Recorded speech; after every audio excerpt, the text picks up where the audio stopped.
A paz do Senhor, meu querido irmão. Seja bem-vindo a mais uma videoaula das lições bíblicas de adulto da CPAD, a Escola Dominical, nesse primeiro trimestre do ano 2023, onde nós estamos estudando a respeito do avivamento. O tema da lição desse trimestre, que hoje nós estaremos encerrando, é Aviva a tua obra, o chamado das Escrituras ao quebrantamento e ao poder de Deus.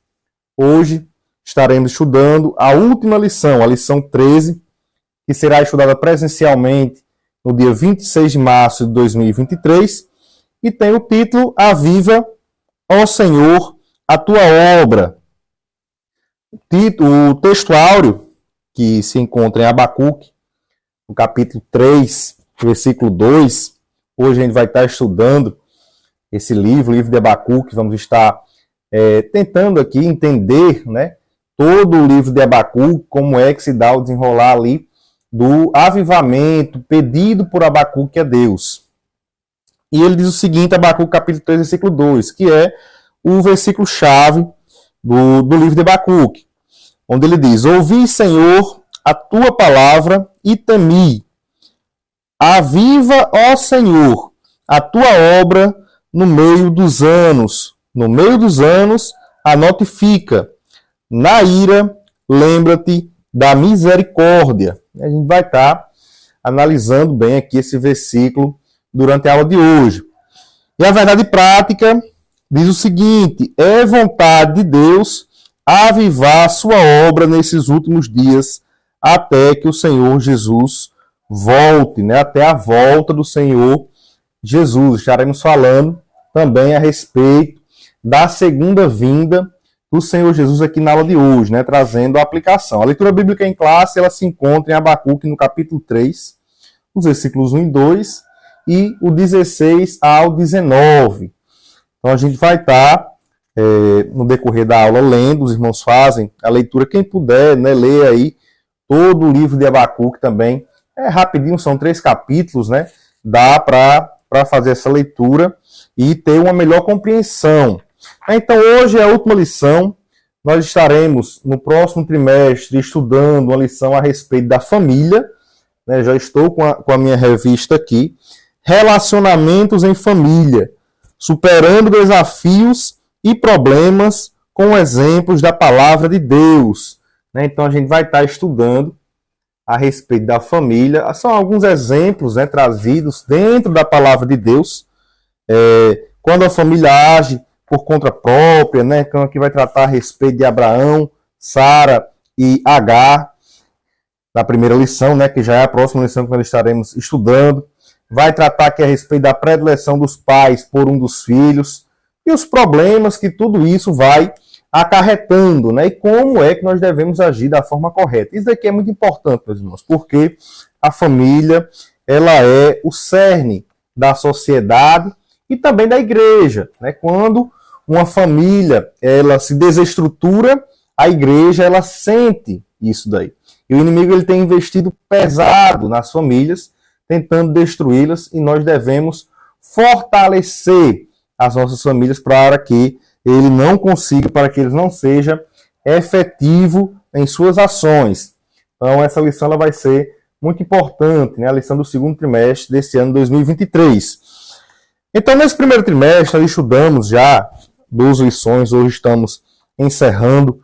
Só fazendo aqui uma rápida recapitulação para que a gente possa dar continuidade na lição de hoje. Nós estudamos na lição de número 1 a respeito da definição do avivamento espiritual.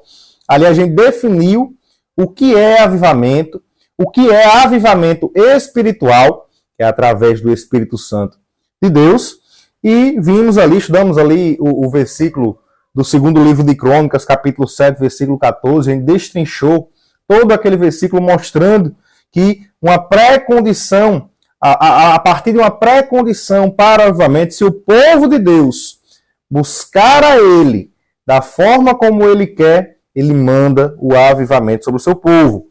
Nas lições 2 e 3, nós estudamos o avivamento, respectivamente, no Antigo e no Novo Testamento, né? Vimos ali personagens do Antigo Testamento, o avivamento que havia também no Antigo Testamento, porque para muitos às vezes pensam que o avivamento ele só deu início ali a partir do Novo Testamento. Não, havia avivamento no Antigo Testamento, né? O povo passava ali por baixos e por altos e sempre Deus estava mandando avivamento através de pessoas que ele levantava para conduzir a nação a um avivamento. E nós estudamos também personagens do Novo Testamento, né? Começar por Jesus, o ministério avivado do Senhor Jesus, né? Que é exemplo para nós. Na lição 5, nós estudamos a respeito do avivamento na vida da igreja, a igreja primitiva, a igreja lá em Atos dos Apóstolos. Na lição 6, estudamos a respeito do ministério de Pedro. E na lição 7, estudamos a respeito de Estevão, um mártir avivado, né? Dois personagens também marcantes e que nós aprendemos bastante, principalmente a respeito das suas pregações, né? Pregações pentecostais. E aí, na lição 8, nós estudamos a respeito do avivamento espiritual no mundo, mais ali para a parte da Europa e dos Estados Unidos, né? O avivamento espiritual.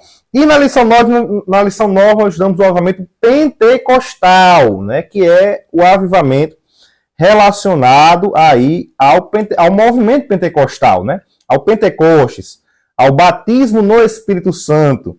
Porque, veja, o movimento pentecostal, ele está dentro do avivamento. Ele não é o avivamento como um todo, ele está dentro do avivamento. Quando falamos de avivamento, falamos de movimento pentecostal. Mas, quando falamos de movimento pentecostal, o avivamento ele vai além disso daí. Mas falamos de movimento pentecostal no Brasil, né, no nosso país, no Brasil, dando aí ênfase, né, às Assembleias de Deus, né, a fundação das Assembleias de Deus no nosso país, por meio dos missionários Daniel Berg e Gunnar Wingren. Na lição 10, nós estudamos a respeito do avivamento na vida pessoal, né? Então, nós devemos ser avivados onde quer que nós estivermos, principalmente dentro de casa, principalmente na família. E aí, essa próxima lição ela vai ser riquíssima para nos mostrar exemplos, para que nós possamos praticar esse avivamento, né, que nós estamos aprendendo nesse trimestre, dentro de nossos lares, né? Acredito que muitos têm sido alcançados por essas lições e tem buscado o verdadeiro avivamento da parte de Deus ao longo desses 3 meses. E aqui na lição 11, nós estudamos a respeito do avivamento e a missão da igreja, para que a igreja ela possa cumprir a sua missão de forma integral, né? A missão da igreja, a tríplice missão, nós falamos ali, para que a igreja ela possa cumprir a sua missão de forma integral, é imprescindível que ela busque o avivamento. E aí, na aula passada, na lição 12, nós estudamos vivendo no Espírito. Vimos ali as obras da carne versus o fruto do Espírito, né? Então, é necessário ter o fruto do Espírito para que possamos ser verdadeiramente avivados. Então, aqui na última aula de hoje, na última aula desse trimestre, a aula de hoje, lição 13, nós estaremos inicialmente vendo aqui, fazendo uma análise do livro de Abacuque. Então a gente vai selecionar aqui alguns versículos também, vamos lendo ao longo de todo o livro, para entender, né, o contexto, a situação em que Abacuque estava passando, como é que se dá o desenrolar do livro dele, e ver ali como foi que ele clamou a Deus pedindo avivamento sobre a nação de Judá. E em seguida nós estaremos fazendo a aplicação, né, para os nossos dias, falando a respeito da vinda do Senhor Jesus e a necessidade imprescindível que nós estejamos avivados, aguardando a volta do Senhor Jesus. Então, aqui inicialmente, a gente vai, que engloba praticamente aqui os tópicos 1 e 2, né, essa análise aqui do livro de Abacuque, o tópico 3 também, mas o tópico 3 ele já vem trazendo já também essa aplicação para os nossos dias. Então, a gente vai aqui acompanhando na Bíblia e falando a respeito dessa análise. Né? Primeiramente, a situação. Né? A situação em que Judá se encontrava nessa época era uma situação de decadência, né, espiritual e moral. A gente vê aqui nos versículos 2 ao 4, justamente alguns exemplos do que estava acontecendo ali com o povo judeu. Lembrando que Abacuque, ele é contemporâneo do profeta Jeremias, né? Então, ele estava ali um pouco antes do cativeiro babilônico, e a gente sabe como é que estava a situação ali naquela época, né? Nós estudamos na revista passada, no livro de Ezequiel já no cativeiro babilônico, né? Mas ali a gente falou bastante a respeito da situação em que o povo estava antes de ir para o cativeiro babilônico.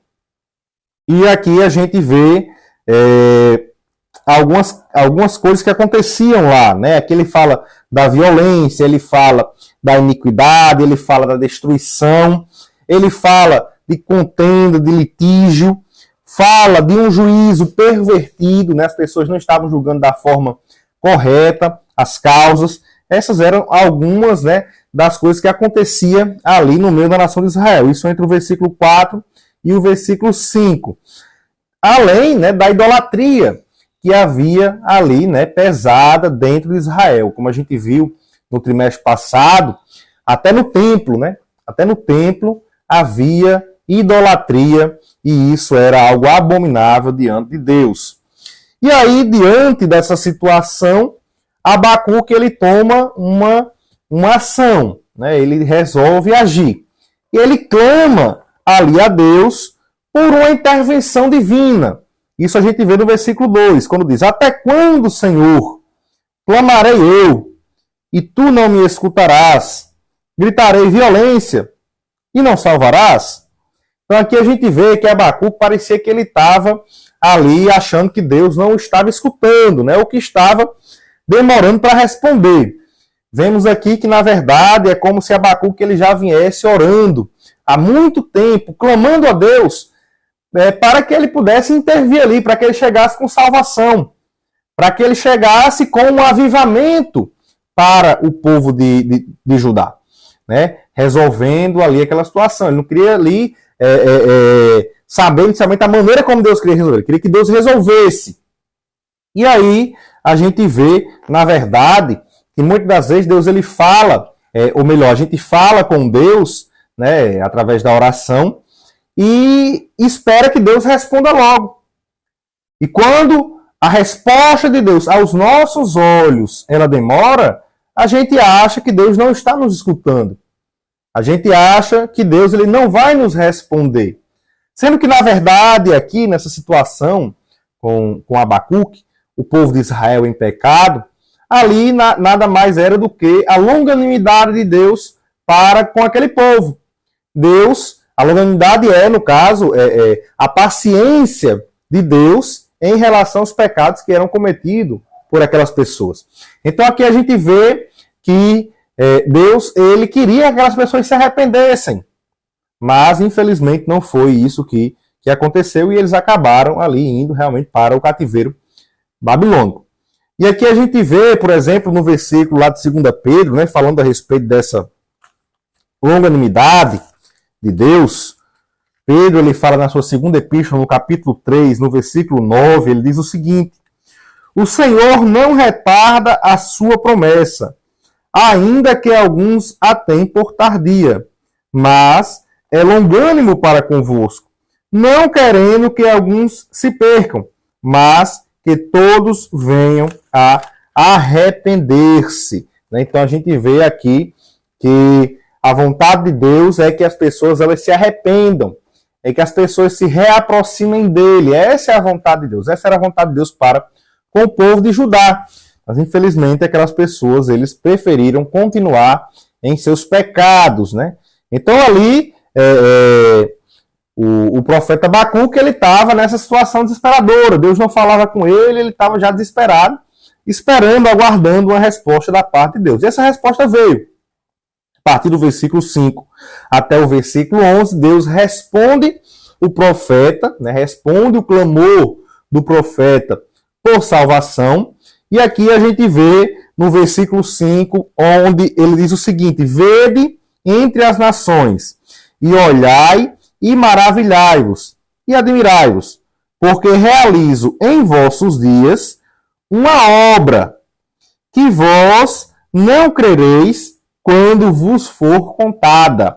Então a gente vê aqui que Deus fala que vai realizar, né, em pedido ali, na oração, né, de Abacuque, por uma solução da parte de Deus para toda aquela decadência espiritual e moral. Deus responde para Abacuque que iria realizar uma obra, né, uma obra grandiosa, né, porque ele diz que vós não crereis quando vos for contada, né? Ou seja, ele não iria nem acreditar se lhe contassem, né, o que Deus haveria de fazer. E que obra era essa?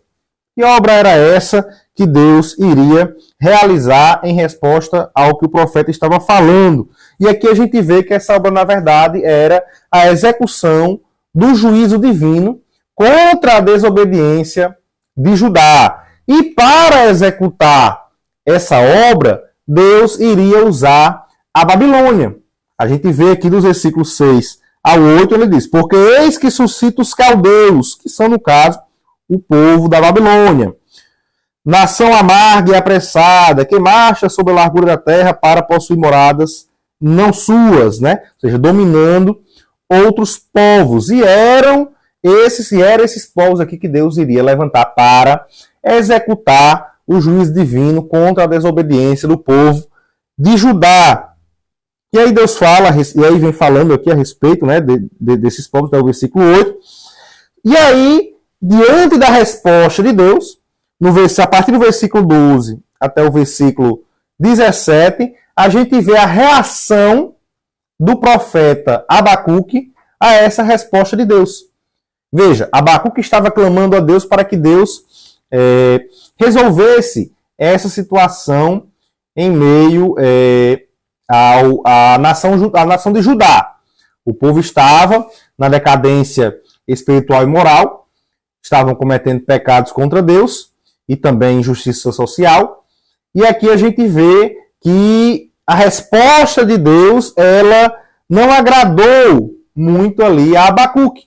E Abacuque, que estava angustiado pelo pecado do povo, ficou mais angustiado ainda. Porque ele pensava, não passava pela cabeça dele que Deus iria usar uma nação. E aí Abacuque é como se ele fizesse aqui um termômetro de iniquidade, né? Uma nação mais ímpia para julgar o povo de Judá. Veja, o povo de Judá estava ali em pecado, mas para Abacuque, ali ele achava que uma nação mais ímpia, que no caso era o povo da Babilônia, ele achava que eles não deveriam ser utilizados para julgar a nação de Israel, ali no caso Judá, né? Onde ele diz no versículo 13 do capítulo 1, diz o seguinte: tu és tão puro de olhos que não podes ver o mal e a vexação, não podes contemplar. Isso aqui é Abacuque falando em relação a Deus.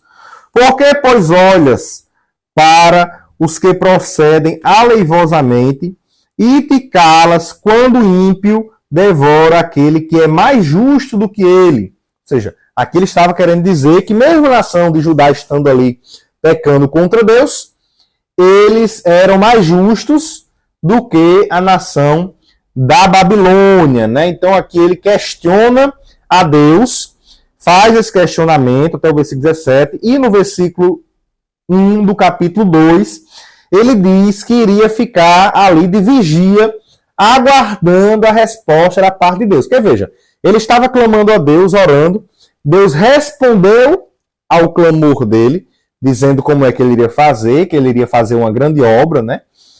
Usando ali a Babilônia para executar o juízo contra Judá devido à sua desobediência. Mas essa resposta da parte de Deus não era o que Abacuque estava esperando. Talvez ali Abacuque estivesse esperando que uma nação mais pura ou alguém fosse resolver aquela situação. Não era isso que ele estava esperando da parte de Deus. E aqui a gente aprende justamente isso. Nem sempre Deus ele vai agir como a gente espera.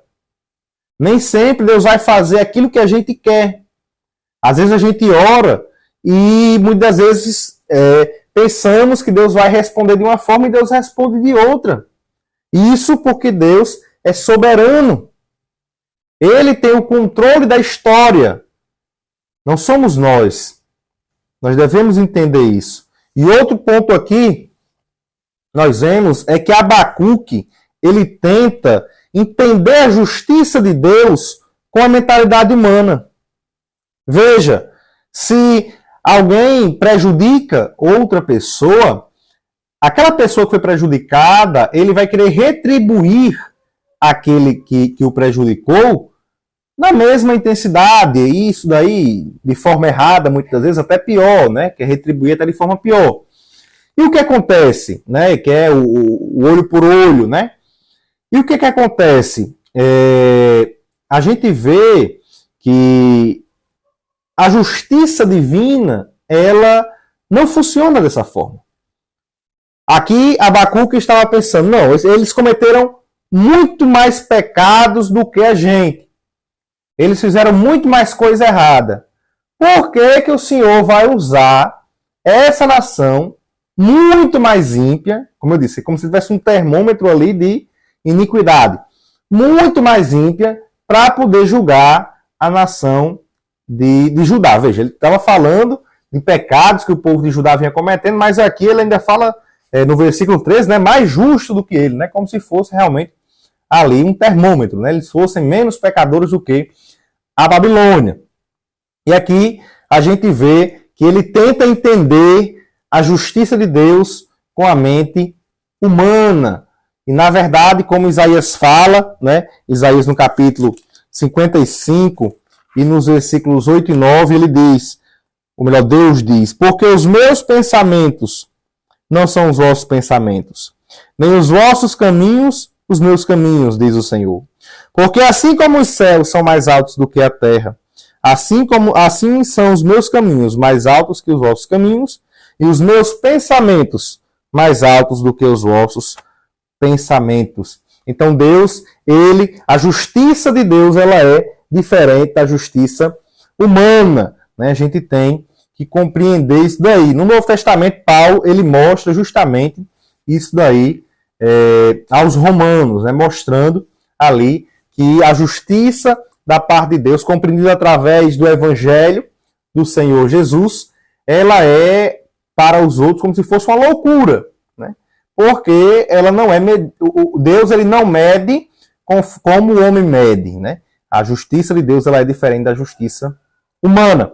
E aí Deus, ele responde a essa pergunta, esse questionamento, né, aqui de Abacuque. Veja, ele ficou ali esperando a resposta de Deus, e a resposta de Deus, ela veio para ele. A partir do versículo 2 do capítulo 2, Deus responde a Abacuque, né? Então o Senhor me respondeu e disse, escreve a visão e torna bem legível sobre tábuas, para que a possa ler o que correndo passa, né? Ou seja, ele queria que ele fizesse um negócio bem grandão, né?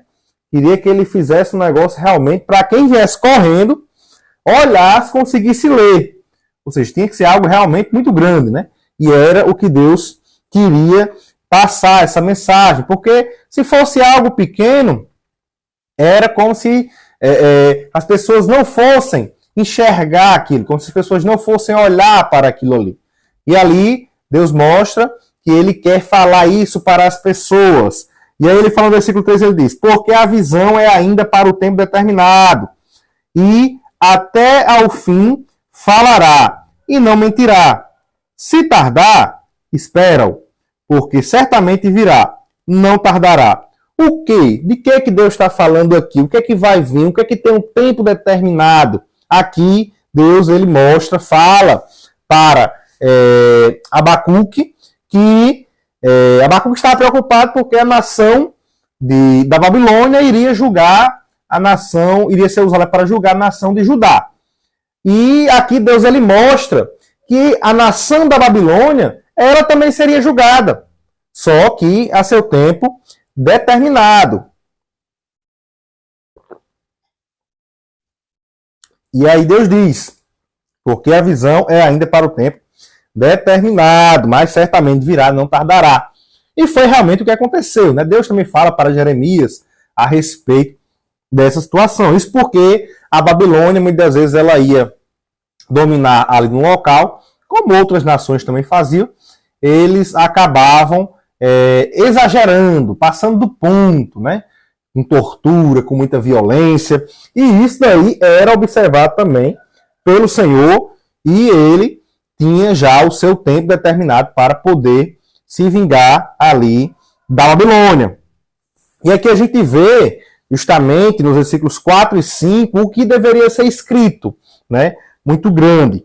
Ele fala justamente do soberbo, que cairá, versus o justo, que permanecerá.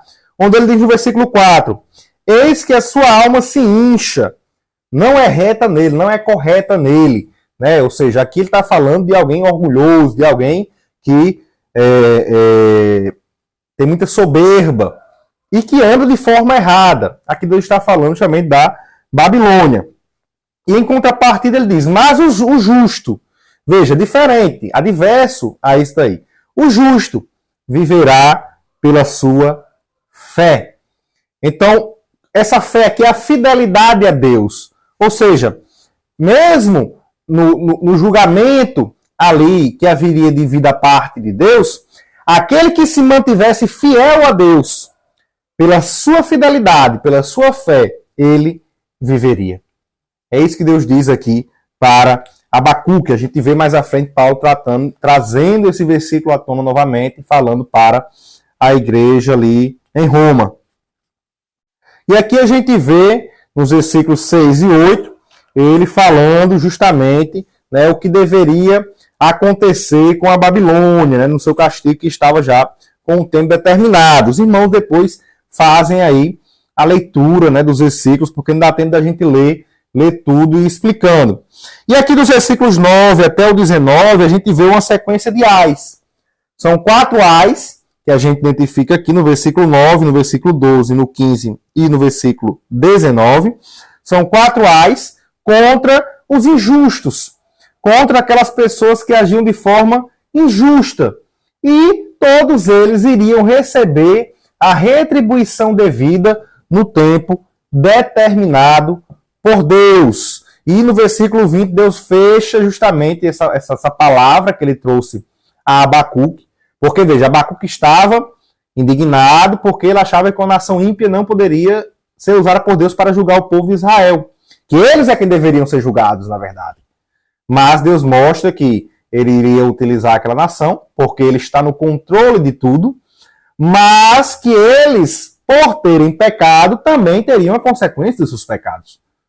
Todo pecado cometido, ele tem a sua consequência. Aquilo que o homem planta, ele também colhe. E aqui no versículo 20, Deus finaliza a palavra a Abacuque dizendo, mas o Senhor está no seu santo templo, cale-se diante dele toda a terra. Aqui Deus mostra que ele é soberano, que ele está no controle de tudo, que não há nada que ele não possa fazer. E aí Abacuque, ele reage diante dessa visão, dessa resposta de Deus a ele. E aqui no capítulo 3 a gente vê a oração de Abacuque, né, sob uma forma de canto, um salmo, e a gente vê justamente ele mostrando, né, ali o que ele, a sua reação a essa palavra de Deus. E ele começa justamente dizendo, ouvi, Senhor, a tua palavra e temi. Inicialmente ele diz, ouvi, Senhor, a tua palavra. Né? Abacuque, ele estava buscando uma intervenção divina, um avivamento espiritual da parte de Deus para a nação de Judá. E a gente vê que para que ocorra o avivamento, é necessário que se escute a palavra, se leia a palavra, se atente para a palavra de Deus e que se cumpra a palavra de Deus. E a gente vê justamente isso lá em Apocalipse, isso no Novo Testamento, né? Capítulo 1, versículo 3, onde diz o seguinte,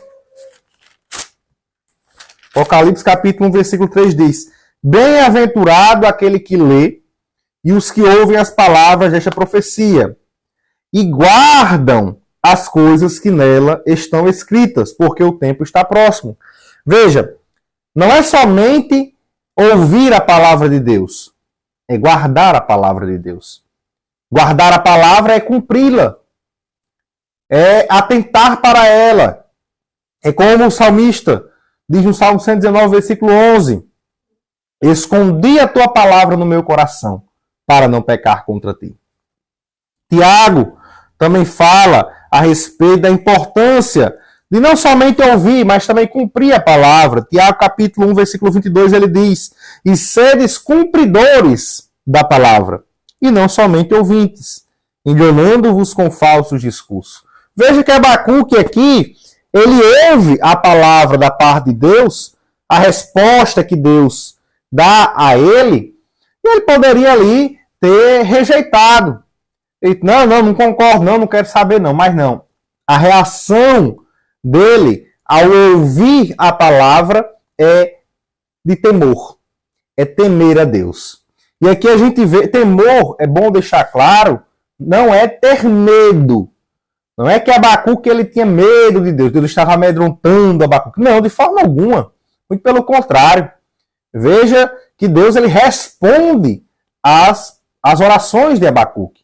Porque Deus, na sua soberania, ele poderia não responder, agir e sem responder. Mas não, Deus ele fala com os seus profetas.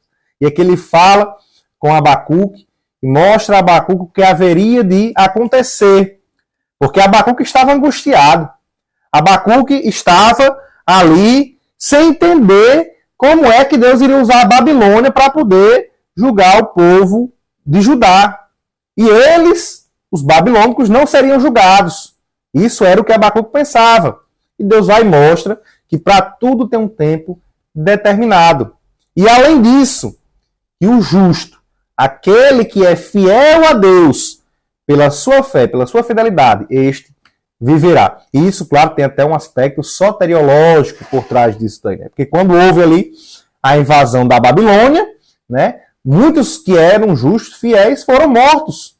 Mas, no aspecto soteriológico da salvação divina, né, na vida eterna, estes estão ali aguardando, né, da parte de Deus a glorificação quando houver o arrebatamento da igreja. E aqui nós vemos que ele temeu ao Senhor. E é interessante, porque no Salmo 111, versículo 10, a palavra de Deus ela nos diz que o temor do Senhor é o princípio da sabedoria. Então veja que o fato de ele ter reagido dessa forma diante da palavra de Deus, ter temido, o tornou sábio. E ele passou ali, então, a compreender melhor a justiça de Deus, né? A justiça de Deus que haveria de vir tanto sobre Judá, Deus iria usar ali a Babilônia, como também sobre a Babilônia. Deus também iria julgá-lo, como também as outras nações ímpias que pecam contra Deus. Ele diz justamente aqui no versículo 16, ele fala: ouvindo eu, o meu ventre se comoveu, a sua voz tremeram os meus lábios, entrou a podridão nos meus ossos e estremeci dentro de mim. Ou seja, ele ficou ali abalado, né? Ouvindo a voz de Deus. Aí ele vai e diz: descanse eu no dia da angústia, quando ele vier contra o povo que nos destruirá. Ou seja, ali ele ficou mais descansado. Ele entendeu que Deus estava usando e iria usar o povo da Babilônia para julgar, para executar o juízo da parte de Deus por causa da desobediência do povo de Judá, mas que eles também seriam julgados por Deus mais à frente, no seu tempo determinado, né? Então ali ele passou a compreender melhor ali os planos de Deus, né? Os planos de Deus. E aqui a gente vê que a palavra de Deus, né? Essa palavra que Deus trouxe em resposta às orações de Abacuque, ela trouxe um avivamento para a vida dele. No capítulo 1 a gente vê um Abacuque angustiado. A gente vê um Abacuque esperando algo, uma resposta da parte de Deus. E depois que Deus responde, Abacuque fica mais angustiado ainda. E aí a gente vê que vindo a palavra da parte de Deus. No capítulo 2 a gente vê a palavra de Deus. No capítulo 3, diante da palavra de Deus, Abacuque ele é avivado. Que é o que a gente vê nos versículos 17 e 18, né? 17, 18 e 19, né? Que são inclusive os versículos que estão também na leitura bíblica em classe, né? Mostrando o avivamento na vida de Abacuque. São versículos bastante conhecidos, né? Porquanto, ainda que a figueira não floresça, nem haja fruto na vide, e o produto da oliveira minta, e os campos não produzam mantimento, as ovelhas da malhada sejam arrebatadas, e nos currais não haja vacas. Todavia, eu me alegrarei no Senhor, exultarei no Deus da minha salvação. Então você vê aqui que, através da palavra de Deus, Abacuque ele foi avivado. Deus falou ali para ele, ele estava angustiado, mas como Deus esclareceu para Abacuque, mostrou o seu controle da história, Abacuque ele ficou mais aliviado. Ele disse que podia acontecer o que fosse, né? É isso aqui que ele quer dizer, né? Pode acontecer o que for. Eu vou me alegrar no Senhor, vou exultar no Deus da minha salvação. Isso daqui é avivamento. Avivamento na vida de Abacuque. E a gente vê aqui Abacuque fazendo algumas petições, né? Nós vemos aqui 3 pedidos de Abacuque no versículo 2, onde ele diz o seguinte: aviva, ó Senhor, a tua obra no meio dos anos. No meio dos anos, a notifica. Na ira, lembra-te da misericórdia. Então aqui a gente vê 3 pedidos de Abacuque. O primeiro é: aviva a tua obra no meio dos anos. O segundo, no meio dos anos, a notifica, ou seja, a faça ser conhecida. E o terceiro pedido, na ira, lembra-te da misericórdia, né, para que Deus fosse misericordioso. Então você vê aqui, primeiramente, que Abacuque, ele pede para que Deus traga, juntamente aí com essa obra, um avivamento. E o que era a obra? Lembrando, né, a obra lá do versículo 5, né, onde Deus diz: porque realiza em vossos dias uma obra. Essa obra era a execução do juízo contra Judá por causa da desobediência. Mas Abacuque diz que ao longo dos anos, né, no meio dos anos, né, ele pede para que ele avive essa obra que ele haveria de fazer. Veja, essa execução do juízo. Que Deus traga um avivamento junto. E ali a gente vê justamente porque Deus falando, mostrando para ele que o povo haveria de ser julgado, haveria de passar pelo cativeiro, né, na Babilônia, por causa dos pecados que estavam cometendo, eles poderiam vir a se arrepender. Então, ali, Deus traria um avivamento para, né, quem quisesse se arrepender dos seus pecados. Então, esse é o pedido de Abacuque, porque Abacuque começa, na verdade, o livro pedindo esse avivamento da parte de Deus, pedindo para que Deus chegue e intervenha nos pecados que a nação estava cometendo. E Abacuque, depois de compreender o juízo da parte de Deus e ver, né, compreender que Deus ele haveria de mandar e não tinha mais jeito, como diz lá no segundo livro de Crônicas, não havia mais remédio para a nação de Judá. Então haveriam de passar por esse cativeiro babilônico. Mas ali Abacuque diz que mesmo, né, Deus realizando esse julgamento, mesmo esse juízo sendo executado, Deus ele traga um avivamento. Aviva, ó Senhor, a tua obra. Traga um avivamento junto com esse juízo, para que as pessoas elas possam, através da palavra, veja, Deus havia dito que haveria de julgar. É algo que iria ainda acontecer. É um julgamento que ainda viria. Então as pessoas sabendo que esse julgamento viria por causa da desobediência, eles poderiam vir a se arrepender. E isso geraria um avivamento. É isso que Abacuque está pedindo. Está pedindo um avivamento junto com essa obra que haveria de acontecer, com esse juízo que haveria de acontecer. E aqui ele diz, né, para fazer essa obra conhecida no decorrer dos anos, né? Justamente para que as pessoas tomassem conhecimento do juízo que haveria de vir. Fase, né, no meio dos anos a notifica, ou fase é conhecida. Ou seja, para que as pessoas tomassem conhecimento de que haveria de vir o juízo da parte de Deus por meio da Babilônia, por causa dos pecados cometidos pelo povo de Judá. Então, ele pede para que eles façam justamente para que eles tomem conhecimento e venham a se arrepender e serem avivados. E o outro pedido de Abacuque, o terceiro pedido, é para que Deus seja misericordioso ali na execução do juízo. Misericórdia é Deus, ele não retribuir conforme nós merecemos. Deus não nos dá aquilo que nós merecemos, né? Em contraste com a graça, que é Deus nos dá aquilo que nós não merecemos. Então, Abacuque pede para que Deus não retribua, não dê ali conforme as pessoas estavam merecendo. Isso na aplicação do juízo. E é interessante porque o povo, no cativeiro, eles poderiam ter sido ali dizimados, ter se acabado. Mas Deus, ele foi misericordioso com o povo, né, guardando ali o remanescente. É como Jeremias diz, em Lamentações, capítulo 3, versículo 22. As misericórdias do Senhor são a causa de não sermos consumidos, né? A única causa de nós não sermos consumidos é porque Deus é misericordioso.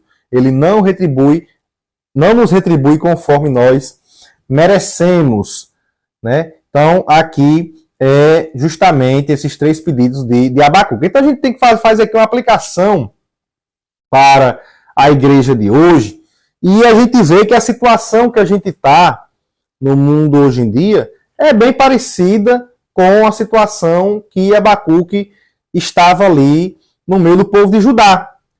Muitas pessoas pecando, e até pior, na verdade, né, numa escala bem maior de iniquidade, né? Muitas pessoas dominadas aí pela pós-modernidade, né? E pecando de forma deliberada contra Deus. Então a gente tem visto aí o amor de muitos esfriando, a multiplicação da iniquidade, conforme está lá em Mateus capítulo 24, versículo 12, Jesus já havia dito isso daqui, e isso juntamente também, aí a gente vê hoje em dia, é importante a gente falar, o aumento na falsificação da verdade, na falsificação da palavra de Deus.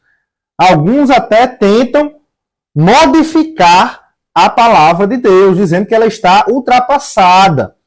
Então, muitos têm falsificado a verdade. Isso já havia sido previsto por Deus, e Paulo avisou ali para Timóteo, na segunda epístola de Paulo a Timóteo, no capítulo 4, e no versículo 3, nos versículos 3 e 4, Paulo diz o seguinte a Timóteo: porque virá tempo em que não sofrerão a sã doutrina, mas, tendo comichão nos ouvidos, amontoarão para si doutores conforme as suas próprias concupiscências, e desviarão os ouvidos da verdade, voltando às fábulas. E é justamente isso que a gente vê, pessoas que preferem ouvir coaches. Não, vou ouvir fulano porque ele fala bonito. Ele tem uma historinha muito boa, e muitas das vezes aquilo ali vai contra a palavra de Deus, só para massagear o ego. E é isso, infelizmente, que a gente tem visto bastante no meio da igreja. Pedro também fala, segunda epístola de Pedro, no capítulo 2 e nos versículos 1 e 2, ele fala a respeito desses falsos mestres. Ele diz assim: e também houve entre o povo falsos profetas, isso no Antigo Testamento, como entre vós haverá também falsos doutores, que introduzirão encobertamente heresias de perdição e negarão o Senhor que os resgatou, trazendo sobre si mesmos repentina perdição. E muitos seguirão as suas dissoluções, pelos quais será blasfemado o caminho da verdade. Né? Aqui a gente vê eles mostrando, tanto Paulo como também Pedro. Jesus também havia falado ali, Mateus 24:11, de falsos profetas que viriam e enganariam a muitos. Então a gente vê aqui uma falsificação da verdade, pessoas distorcendo a palavra de Deus, né? Transformando a verdade em mentira, enganando, né, distorcendo o caminho da salvação. E esses, né, o esfriamento do amor, a multiplicação da iniquidade, a distorção da verdade da palavra de Deus, são indicativos da segunda vinda do Senhor Jesus. E essa vinda de Jesus que ele nos prometeu, porque ele disse que iria preparar morada e iria voltar para nos buscar, a gente vê que é a nossa maior esperança. É o que nós anseiamos. O crente, quando realmente é cristão, quando ama a vinda do Senhor Jesus Cristo, ele não quer saber de outra coisa. Ele está preparado para qualquer momento ser arrebatado pelo Senhor Jesus. Isso deve estar presente em nossas pregações. Devemos falar a respeito da vinda do Senhor Jesus. Tem muitas pessoas que dizem, não, vou aproveitar aqui a minha vida. Acho que Jesus não volta agora, não. E Jesus pode voltar a qualquer momento. Enquanto eu estou aqui gravando esse vídeo, Jesus pode voltar. Não compete a nós queremos adivinhar o saber quando é que Jesus vai voltar.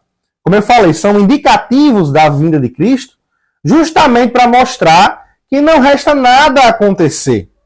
A qualquer momento, Jesus pode voltar e, num piscar de olhos, sermos arrebatados.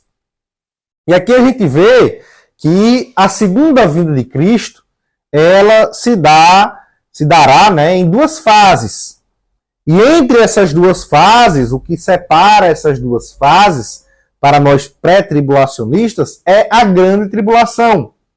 Então a gente vê que a segunda vinda de Cristo é separada numa primeira fase, que é o arrebatamento, voltado para a igreja, e uma segunda fase, após a grande tribulação, o arrebatamento é antes, após a grande tribulação vai ocorrer essa segunda fase, que é a vinda de Cristo em glória, a manifestação, aí todo olho verá, né? Porque na primeira vinda ele vem até as nuvens e nós vamos ao encontro dele nos ares, como Paulo fala na primeira epístola aos Tessalonicenses. E nessa segunda vinda ele vem, né, Cristo com a sua igreja em glória, e aí todo olho verá a Cristo. E quais são os propósitos da segunda vinda de Cristo?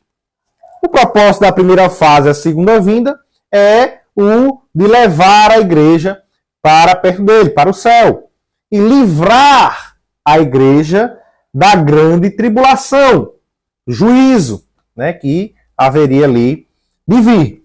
E a segunda fase é, a gente pode falar, estabelecer o milênio, né, salvar ali o povo de Israel, estabelecer o milênio, prender Satanás, né, e depois ali também julgá-lo com os seus agentes, serão lançados no lago de fogo e enxofre, já estão condenados, e também de julgar aqueles que são perdidos, né? Juízo para os perdidos e recompensa, galardão para os salvos. Então a gente vê que esses são propósitos da vinda de Cristo. E a gente vê que na primeira fase a gente tem ali a grande tribulação e na segunda fase o juízo final. Esses dois fazem parte do que a gente chama do dia do Senhor, né? Como Isaías fala bastante, o dia do Senhor. E o dia do Senhor, na verdade, não é um dia, né, de 24 horas. É uma sequência de eventos, né, escatológicos que irão acontecer, onde Deus ele irá derramar ali o seu juízo sobre aqueles que são desobedientes a Ele, que não creem no Senhor Jesus Cristo. Então é necessário, é imprescindível, né, que os crentes eles estejam avivados, aguardando a vinda do Senhor Jesus, aguardando o arrebatamento da igreja. Até porque só sobe quem estiver avivado. E aí a gente vai poder escapar da grande tribulação e, consequentemente, também escapar do juízo final. Né, do juízo final. Então, a gente vê aqui comparando, e é interessante, né, porque Abacuque fala dessa obra E essa obra que é falada por Deus que ele iria realizar, Paulo retoma ela e fala no Novo Testamento, lá em Atos dos Apóstolos, capítulo 13. Paulo ele estava ali em Antioquia da Pisídia, no capítulo 13, nos versículos 40 e 41.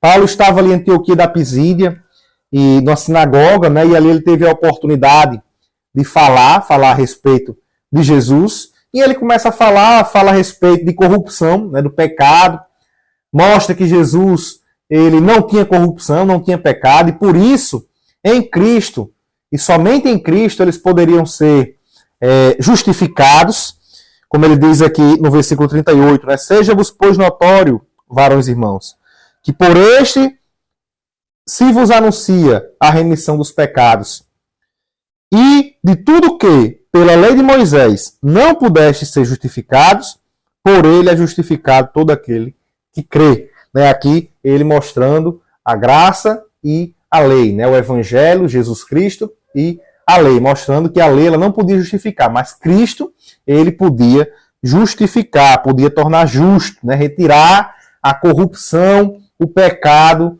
do homem. Como João diz, né? O sangue de Cristo nos purifica de todo pecado. Então a gente vê aqui que Paulo ele faz um alerta para eles. Ele diz, vede, pois, que não venha sobre vós o que está dito nos profetas. Aí veja o versículo 41. Ele diz, vede, ó desprezadores. E isso aqui é o que está escrito lá nos profetas. Vede, ó desprezadores, e espantai-vos, e desaparecei, porque opera uma obra em vossos dias, obra tal que não crereis se alguém vula contar.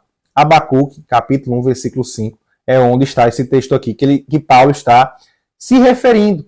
E essa obra aqui, lá em Abacuque, é o quê? É o juízo, né, de Deus contra o povo de Judá pela sua desobediência. E aqui Paulo ele retoma falando a respeito dessa obra, uma obra que Deus vai realizar em vossos dias, obra tal que não crereis se alguém for contar. Ou seja, um negócio que realmente grandioso, né? Uma obra grandiosa. E aí as pessoas, talvez olhando aqui, despercebidas, pensam que é uma coisa boa. Mas Paulo fala no versículo anterior e diz, vede, pois, que não venha sobre vós o que está escrito nos profetas. Então aqui, Paulo mostra que não é algo bom, não é algo que as pessoas querem passar. E isso daqui se refere justamente ao dia do Senhor, ao juízo de Deus sobre aqueles que não aceitam a Cristo. No caso, a grande tribulação e também o juízo final, né? Que como diz em Apocalipse capítulo 20, versículo 15, todo aquele que não foi achado inscrito no livro da vida foi lançado no lago que arde de fogo e enxofre, e essa é a segunda morte. Né? Então nós vemos aqui justamente, né, através disso, que essa obra aqui nós devemos evitá-la. Né? Então muitas vezes, talvez lendo aqui esse texto despercebido, diga, grande obra Deus tem preparado para nós. Não, essa obra aqui, Deus não tem preparado para nós que somos crentes, não. Essa daqui nós devemos evitar. E a forma de evitar é justamente estando próximo ali de Cristo. E a gente pode trazer para os dias de hoje, né, e fazer os 3 pedidos lá que Abacuque fez. Né? O primeiro, de trazer, lá em Abacuque capítulo 3, versículo 2, né? O primeiro de trazer um avivamento ao longo dos anos, né? No caso, em relação à obra que Deus irá realizar, aí trazendo para os nossos dias, essa obra aqui é o dia do Senhor, né? Então, Deus trazer um avivamento por meio dessa obra, que é a obra do dia do Senhor, seria, no caso, né, para que as pessoas eles aceitem a Cristo através da pregação da palavra, o Evangelho, que fala do juízo, que fala da grande tribulação, que fala do juízo final. Então, a gente vai trazer avivamento para as pessoas, falando para elas que se elas não se arrependerem dos seus pecados, elas irão para o lago que arde de fogo e enxofre. Isso é a pregação do Evangelho. Por isso nós não podemos fugir da verdadeira pregação da palavra. Muitos dizem, não, a palavra, o Evangelho de Cristo é amor. E não entendem nem o que é amor. Não entendem o que é a justiça de Deus. E aí a gente vê muitas vezes esquecendo de falar a respeito das verdades bíblicas. E assim como o céu é uma realidade, o inferno, o lago que arde de fogo e enxofre, também é uma realidade. Então, todos aqueles que não aceitarem a Cristo, todos aqueles que desobedecerem a Deus, que permanecerem em desobediência, que não se arrependerem dos seus pecados, eles irão ser lançados no lago que arde de fogo e enxofre. Então, aqui a gente vê que é juízo, né, condenação para os desobedientes, que rejeitam a palavra de Deus. Aqui nessa mesma passagem, quando Paulo está falando, ele fala nos versículos 45 e 46, para esses judeus ele diz, né, mas visto que rejeitais a palavra, e vos não julgais dignos de vida eterna, eis que nos voltamos para os gentios. Ou seja, quem rejeita a palavra não vai ter a vida eterna. Mas aqueles que aceitam a palavra, esses têm o avivamento garantido da parte de Deus, que está no versículo 52 do capítulo 13 de Atos.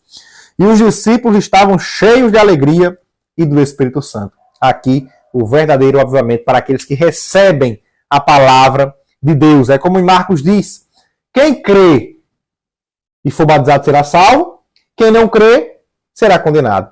Ou seja, a palavra ela chega. Se você acredita, é salvo. Se você não acredita, é condenado. Então, é assim que funciona a palavra de Deus, né? O juízo ele vem para aqueles que permanecem na desobediência, né? Por isso que nós devemos entender, por isso que Paulo fala em Romanos, no primeiro capítulo, versículo 16 e 17, retomando o versículo lá de Abacuque, onde ele diz, o justo viverá pela fé. E ali a gente vê justamente que Paulo mostra que a gente só compreende a justiça de Deus por meio do Evangelho. E como é que funciona a justiça de Deus? Aquele que crê na palavra de Deus, que crê no Evangelho, é salvo. Aquele que não crê é condenado. É assim que funciona. Não é pelo que você faz, é por meio da fé. Se você acredita, obtém salvação. Se você não acredita, não obtém salvação. E esse ser fiel, né, é justamente a fidelidade, essa fé é justamente a fidelidade, é ser fiel à palavra de Deus. Fazer conhecida a obra, né? Abacuque pediu para que a obra fosse notória, né? Conhecida ao longo dos anos. E no nosso caso, fazer conhecida a obra é anunciar o Evangelho, né? Como, por exemplo, nós orarmos para Deus para que Ele faça conhecida a sua obra, ou seja, o juízo final, a grande tribulação que há de vir, para os norte-coreanos, para que eles, diante desse conhecimento, eles possam se arrepender e ser livres desse julgamento da parte de Deus. Não sei se os irmãos estão dando para os irmãos entenderem aí, né? Essa obra está relacionada ao juízo da parte de Deus, assim como a obra lá em Abacuque estava relacionada ao juízo para o povo judeu. E também pedir a Deus para ser misericordioso, né? Porque enquanto Deus manda o juízo na grande tribulação e no juízo final, ele também tem a sua misericórdia. Na grande tribulação, ele vai arrebatar a sua igreja para livrá-la do juízo, e no juízo final, ele irá também livrar aí do lago que arde de fogo e enxofre, concedendo a vida eterna. Essa é a promessa que ele nos fez, como João diz, a vida eterna, livrando do juízo que muitos de nós merecíamos. Então, meus irmãos, a gente encerra aqui a nossa lição de hoje. Eu acredito que se o irmão ficou conosco até aqui, gostou dessa lição de hoje, peço então que curta esse vídeo, compartilhe com seus amigos, com seus familiares, com seus irmãos da igreja, para que sejam edificados também na graça e no conhecimento do Senhor Jesus. E não se esqueçam, participem da Escola Bíblica Dominical. Que Deus abençoe a todos em nome de Jesus.